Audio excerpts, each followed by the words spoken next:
Good evening, everybody.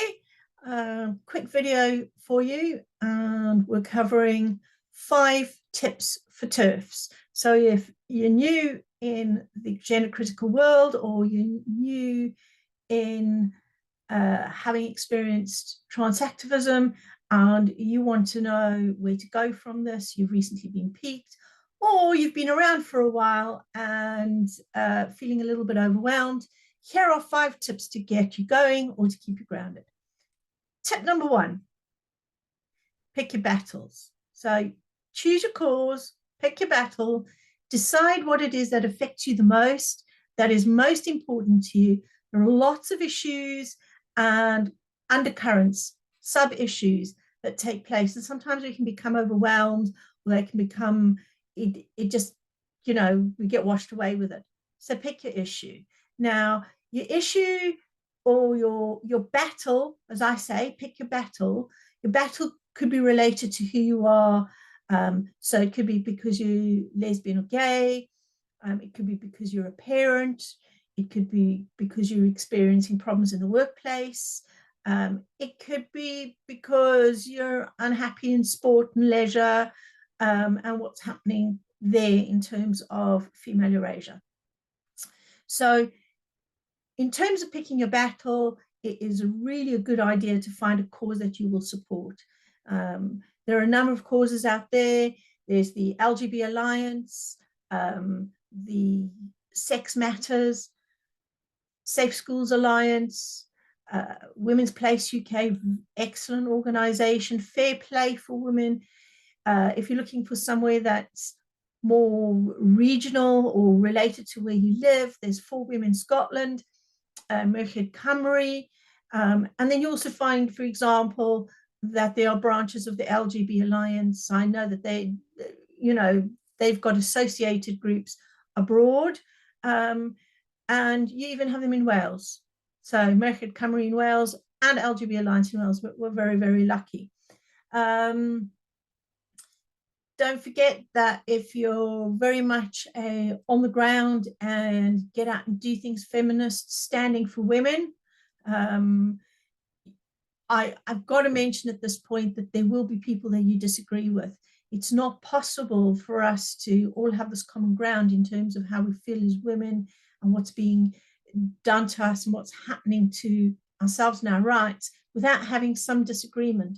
So bearing that in mind, choose your group, but please don't demonize other people. So that's tip number 1, pick your battles. Tip number 2 is support your cause. Now, there are lots of ways you can support your cause, and ways that don't cost you any money at all. So within your cause itself, become affiliated and acquainted with the social media where you get your information from. It could even be local. You could join a local women's rights network, a local WRN, but support that cause. So they could have online petitions. Sign those petitions. It costs you nothing, but it gives momentum to the cause. If they have a YouTube channel or some sort of newsletter, subscribe.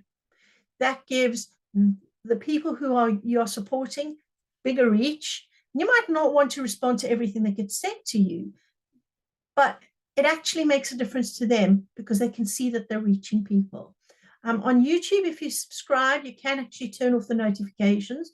So you're helping them to monetize the channel. It costs you nothing, but it brings money to them. So it's actually really to their advantage if you do something like that. So consider that. And with my channel too, if you, down below, if you feel like supporting, please just subscribe. And if the notifications annoy you, you can turn them off. Then there's other things like writing letters to your MPs. Lots of sites actually have the links where you can actually pop in your postcode. It brings up your MP, and you can send either a pre-formatted letter to your MP about a particular cause that bothers you, or you can actually fill in all your own little bits and pieces and send the email off to your MP. No stress involved. no hard work involved, no stamps to pay for. It's all done for you. Social media, obviously, I would assume that you've reached this channel because you've been active on social media and you found me through activity elsewhere on the internet. So if you have social media, if you have Twitter, if you have Facebook, if you have Instagram, if you have TikTok, if you have Pinterest, and yeah, there are Terfs on Pinterest too. If you have these, then use them to share with other people, create a greater reach. You know, if somebody only has 1,000 followers and 1,000 followers on Twitter, but each of those followers have 500 followers of their own, their reach has grown exponentially.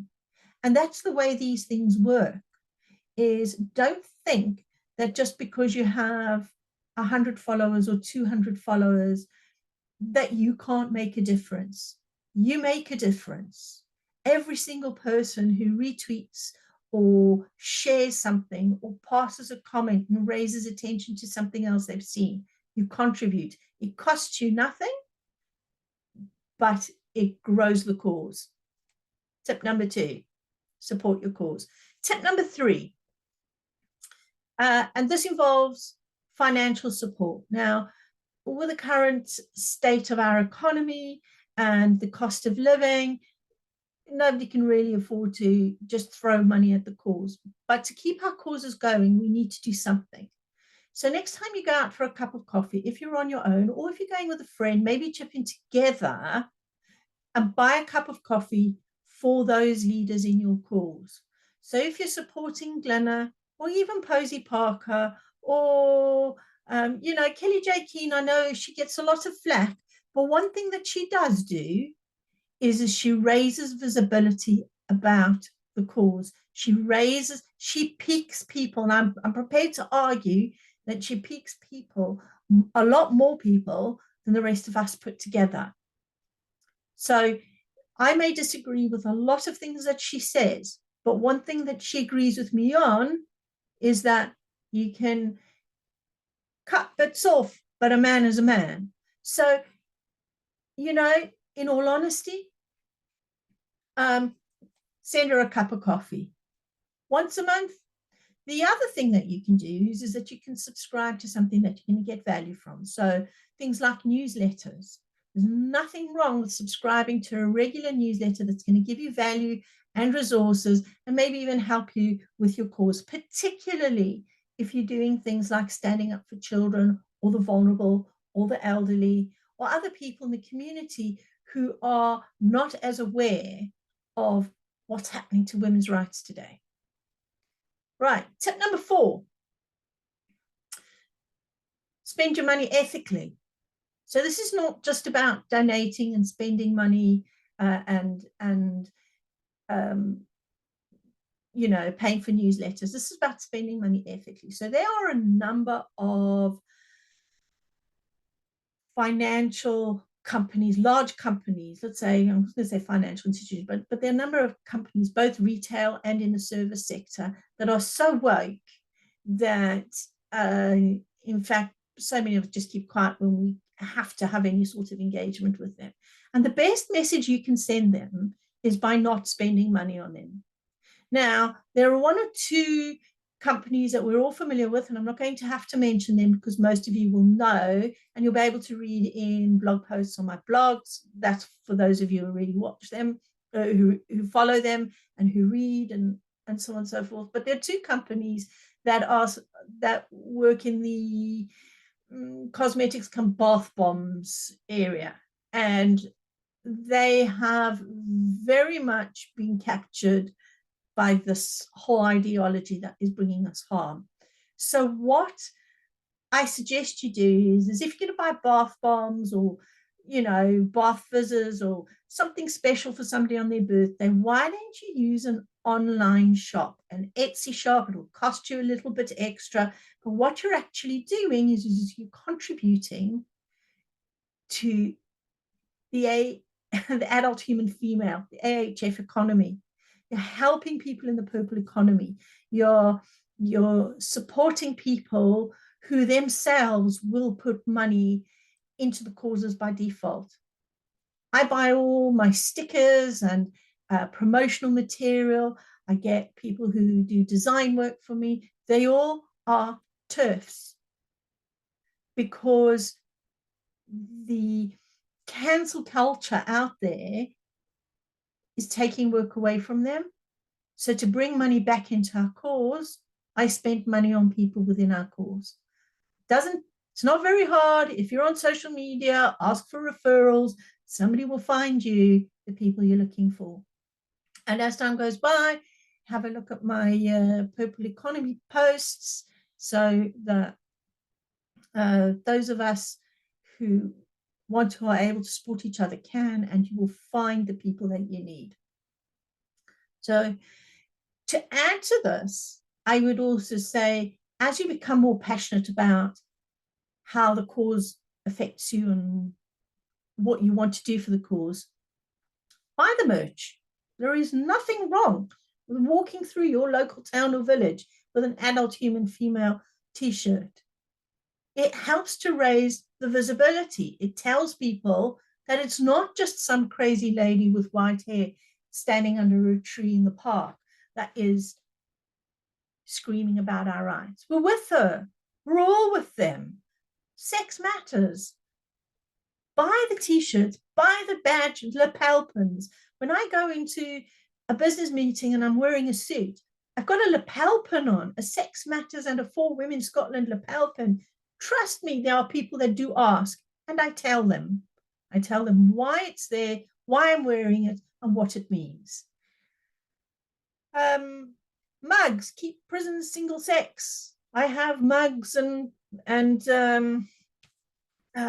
coasters, and so everything. I've got them. I've bought the beanies and the t-shirts and the bags and the coasters and the mugs. And not only do I use them myself so that people who come to see me are aware of them, but I also share them with other people. So my daughters have the t-shirts and the mugs and the coasters and everything as well. I use them as giftware. One of my daughters recently had another baby. She had a little girl. I worry about this child. I worry about this child's future, how she's going to develop a self-image in line with what's happening. And therefore, I buy merchandise that from organizations that will work actively towards preserving her rights. So ethical shopping, just like many people will only buy vegan products, or many people will only go ahead and buy ethical cosmetics that haven't been tested on animals, now's the time to start looking at where you spend your money in terms of the captured companies. And there are plenty of them, but there are plenty of alternatives too. Right. Now we get to tip number 5. Tip number 5 is talk about it, communicate. So we're not just talking about online stuff, but we're talking about talk about it with your family, talk about it with your friends. There is a little caveat to this, and that is be careful. If you're going to talk about this in your workplace, it is one of the most dangerous places to actually raise your opinions, because the Trans Brigade are very active in 2 areas. One is cancelling you. So if you depend on performance-based work, we've recently seen a comedian who lost work because of things that she would joke about, talk about, and opinions that she shared. Or if you're based on contract-based work, it is quite possible, if not probable, that you will land up being cancelled and losing work. So be careful. It's okay to be anonymous. It's okay to be anonymous. If you have to protect your livelihood,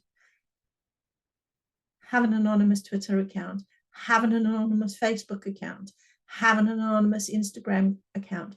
It's okay to keep your personal details private, because talking about it is really, really important. And over time, I will cover topics about broaching the topics with people, how we talk to other people who are unsure which side of the picket fence they stand. I have another upcoming video about how I peaked. I crossed the picket line. I was on the other side. I was a trans woman or women person. My story is unique in a number of ways to many people on our side of the fence.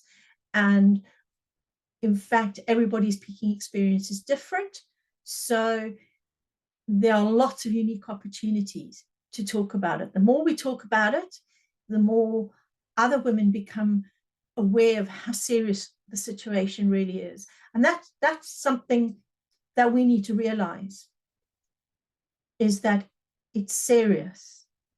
We need to talk more about it. We need to have other people aware that this is not just an issue that has to go under the carpet, or we can set aside or put on the back burner. It's on the front burners. It's on the front burners now. We have to keep the issue on the front burners, and that's it. So those are your 5 tips. Okay, number 1, pick your battle. Number 2, support your cause. And that's all non-financially. Number 3, donate, support your cause financially. But small, rather give small amounts frequently than feel that you have to give a large amount. If you can afford £2.50 a month, then that's what you give. And don't feel bad about it. There are the things that you can do in terms of giving. You can have coffee mornings with your friends. You can, within your networks, once you've discovered what a fantastic organization the Women's Rights Network is, build your networks and do things yourself, amongst yourselves. If a small group of 5 women gives 20 quid a month to a particular cause that they all support, that's money that otherwise wouldn't have been given. Point number 3, donate. Point number 4, shop ethically. Don't forget to shop ethically. Now the time has come to stop supporting those organizations. Retail, financial, service.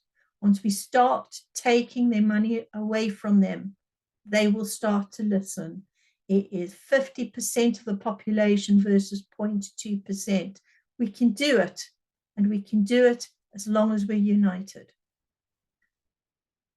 And exactly what I'm doing now. Point number 5, talking about it. Let's talk about it.